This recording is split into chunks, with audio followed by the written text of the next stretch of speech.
12 mind-blowing theories that completely change great movies. Warning, major spoilers ahead. 12. The Big Lebowski, 1998, Donnie never existed. Coen Brothers' cult classic comedy is replete with some of the most memorably bizarre, absurdly comical moments of all time. Considering the massive, staunch fan following the film has managed to attain over the years, the number of theories that have come up surrounding its characters and plot would hardly come off as a surprise.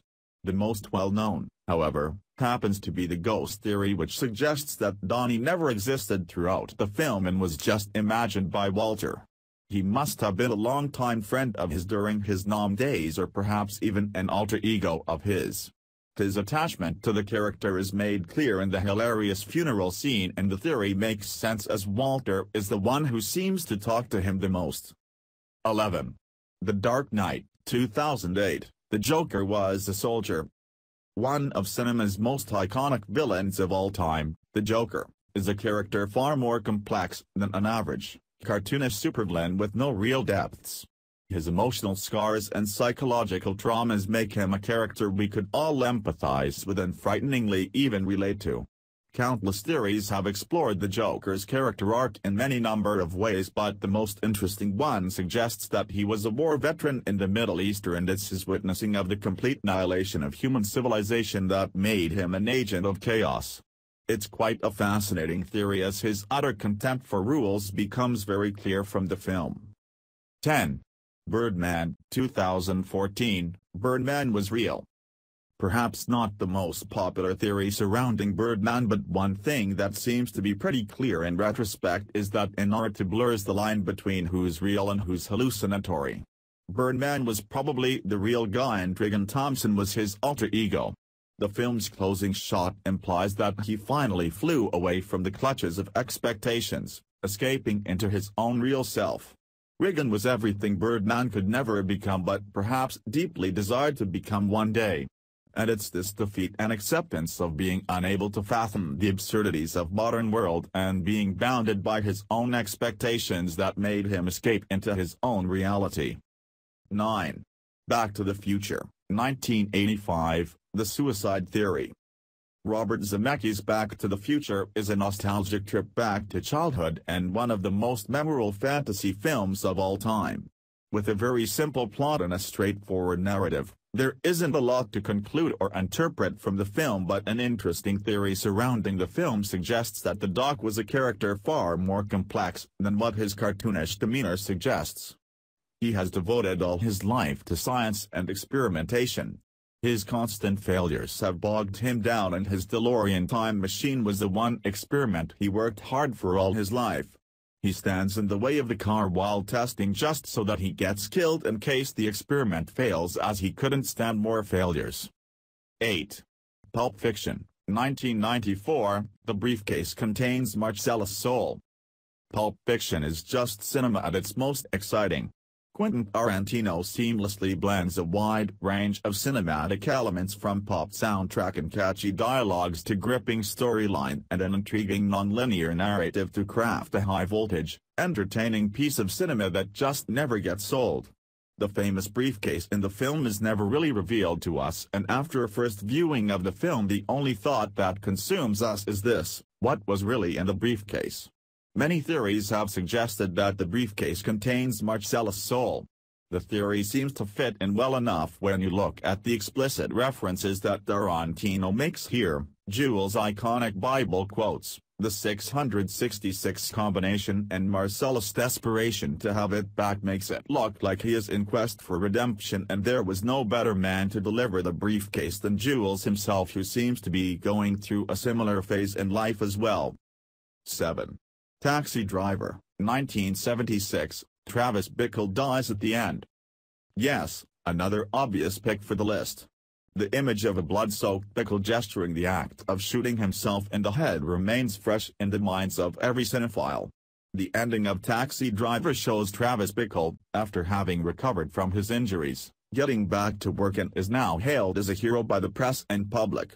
but many suggest that Pickles succumbed to his injuries in the brothel earlier on, and the entire final scene happens to be just a dream-like sequence that happens in the mind of a dying Travis.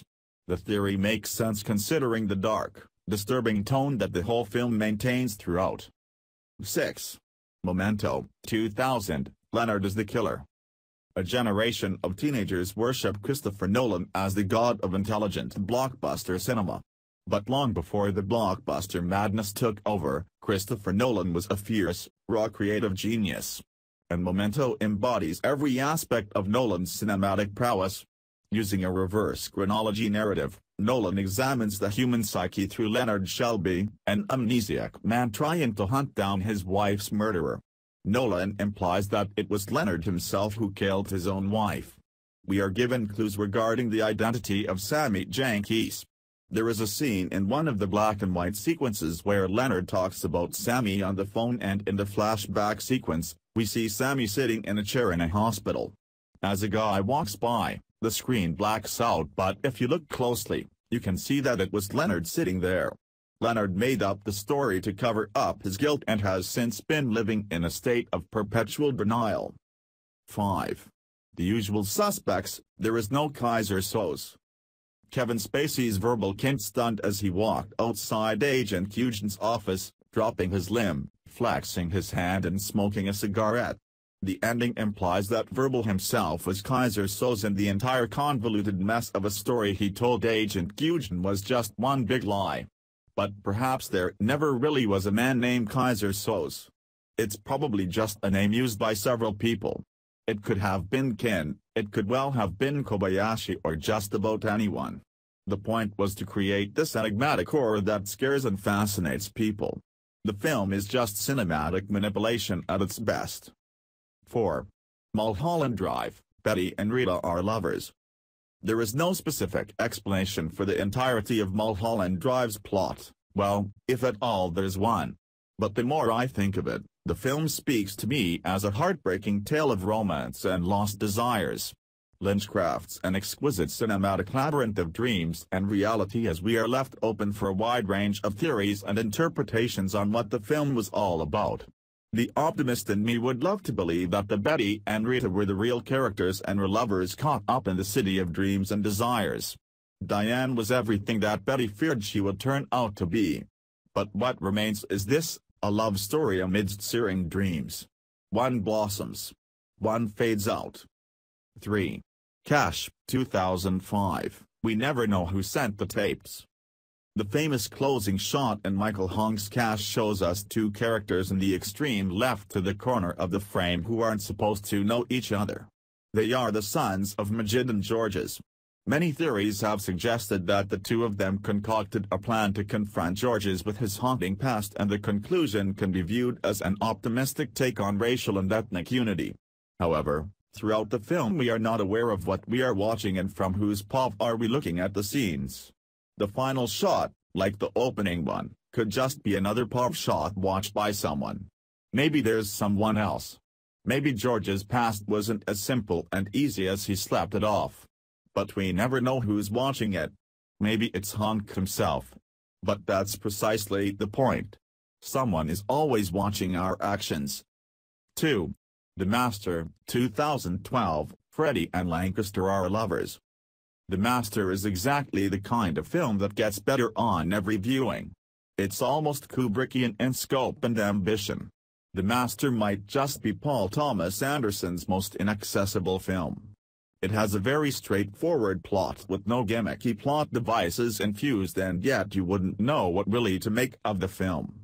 The film centers around the themes of cult and religion, rejuvenation, existentialism, self-discovery. But as strange as it sounds, The Master is one of the greatest love stories ever told in cinema. Freddie and Dodd are just fragments of each other. Underneath their facades, they are just plain, broken human beings longing to be loved. These are two people who've alienated themselves from the civilization of society and find comfort and solace in each other, beneath the intellectual facades of their existence. 1. 2001, A Space Odyssey, The God Theory.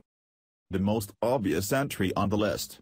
Stanley Kubrick has himself spoken about the God theory and the symbolical elements of the film's ending. The ending of the film shows David descending into outer space madness, experiencing the sheer grandiose of the universe. The universe is far beyond what meager human minds could possibly ever fathom.